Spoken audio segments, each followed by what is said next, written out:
Assalomu alaykum qadrli Kinobot yaratuvchisi obunachilari. Bugun sizlar bilan yana bir Kinobotni ko'rib chiqamiz. Bu video shorts bo'lgani uchun sal tezlashamiz. Xo'p, birinchi o'rinda Telegram kiramiz. Telegramdan yozamiz. Ya'ni chatlar qidiruviga Kinobot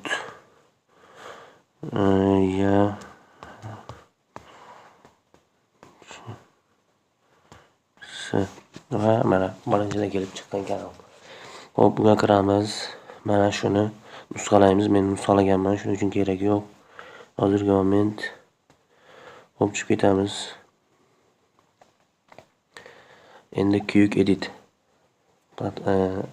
ilovasiga o'tamiz. Xo'p. O'tamiz. Men buni qo'yib bo'ldim. Xo'p, bularni qo'yib bo'lganman, ya'ni bot token va men admin ID, ya'ni admin IDsi o'zimizning admin ID. Bularni qayerdan olamiz desanglar, xo'p, qaytamiz. Videoni agar tushunmasanglar yoki-da bot yaratish tushunmasanglar, bizning profilda uzun video qo'yganmiz biz, tushunarli qilib. O'shandan ko'rib o'rgansangizlar bo'ladi. Xo'p, admin IDni qayerdan olamiz deganlar uchun profillaringizda olasizlar, ya'ni shu joydan, profilni shu joydan olasizlar admin IDni. Botni tokenini necha deganlar uchun mana bot fazerga, mana shu botga, bot fazerga start bosasizlar va mana yerda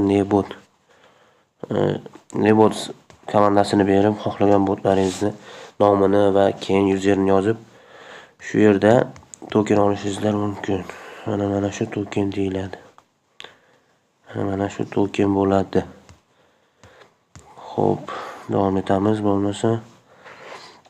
Va biz Google ga kiramiz. Google da esa